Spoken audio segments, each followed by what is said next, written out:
Hey guys, happy Tuesday. Welcome to Tidbit Tuesdays again.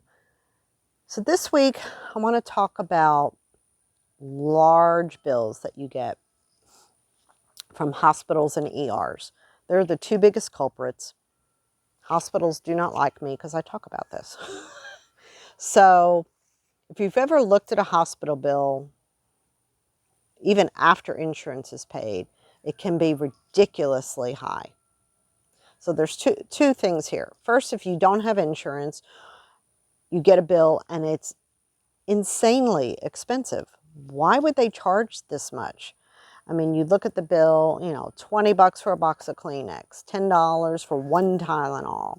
That's not real pricing. It is never real pricing. Because if you flip on over to when you have insurance and you look at the bill, they charge, I don't know, $20 for that box of Kleenex, and insurance allows $5. The hospital has to write off $15. And that's true for any procedure. I just use that to be simple, that they pay for that. But why is that? It's because those prices are not real. What the hospitals and ERs are doing is marking it up as much as possible to get as much money from the insurance company and get as much money from you. That is not the true cost of things. So for example, I had a client that had an MRI done. Billed insurance $2,400. Insurance did not pay. Long story, but insurance did not pay and is now sending the client a bill for $2,400.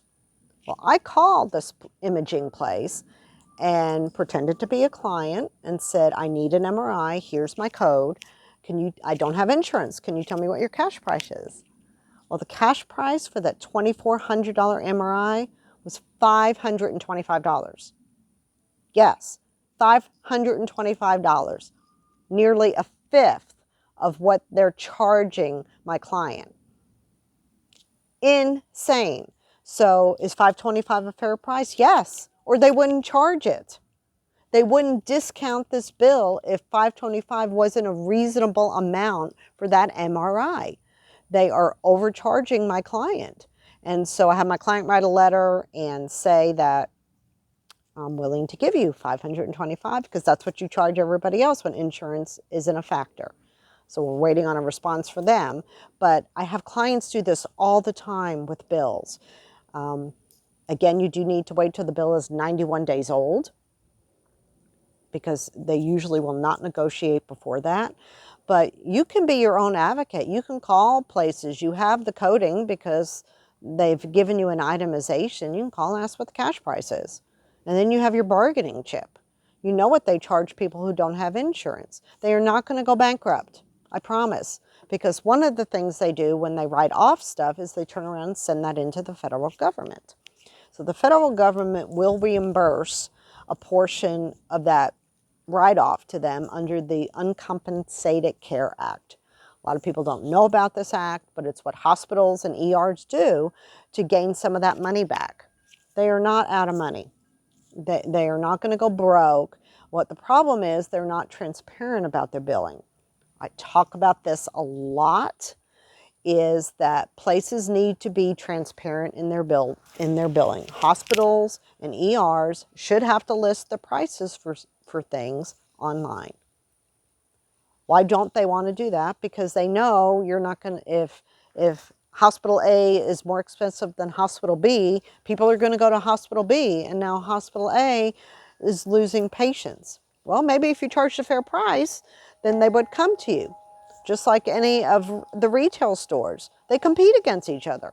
Target, Best Buy, Costco. If you're going to make a large purchase, and sometimes even a small purchase, you'll check to see where it's the best price for the same exact thing. An MRI is an MRI. Yes, there are different kinds, but I'm talking about the same exact MRI is the same, no matter where you go. Why would you pay more for that?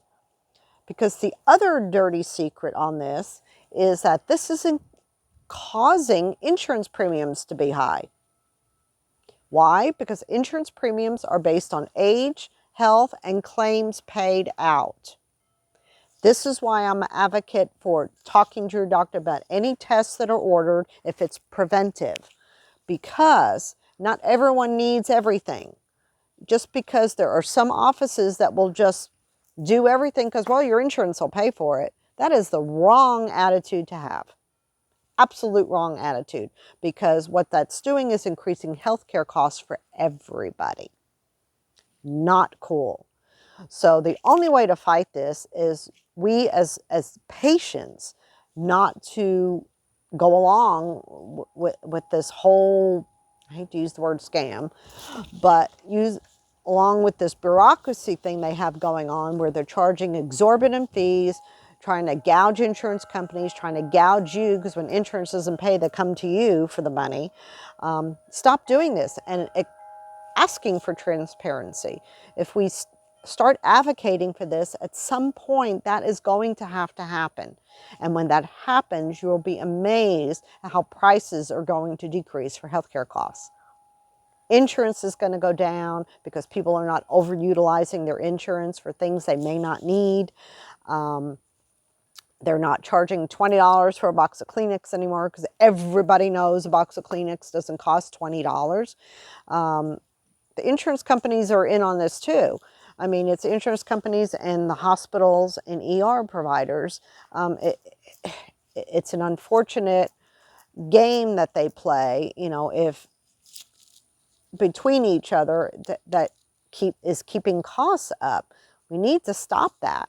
We need to, there's no reason an average person should not pay a reasonable price for a procedure, a test, a surgery even. There's plenty of evidence that shows that you can still make a lot of money by charging people a fair price.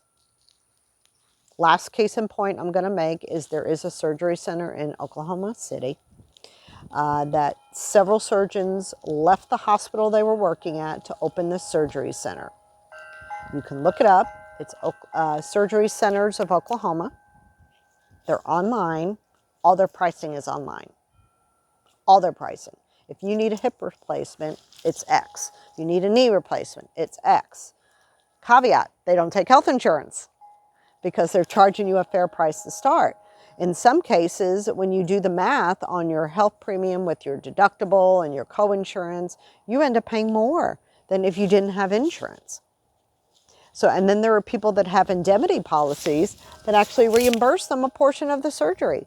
So I've had people actually make money on surgeries because they've used a place like this. Doctors are starting to get, surgeons are starting to get smart and realizing if I go out on my own, cut out the whole middleman of the insurance, give people an itemized receipt, they can do with it what they want, which they should do because that's part of your medical records, and we charge a fair price.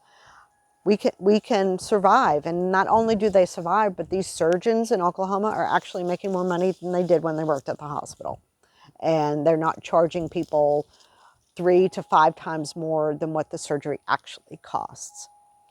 So, I was a long-winded soapbox, but if you hop on over my page, JCAP Consulting, one thing I do is if you are my client, I do help teach you tricks about negotiating and give you guidance on how to resolve bills, because I feel like we're all in this together. If I'm going to help you save money, that is just one way to do it.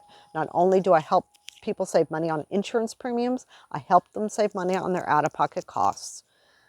It all comes into play. So until next week, peace out.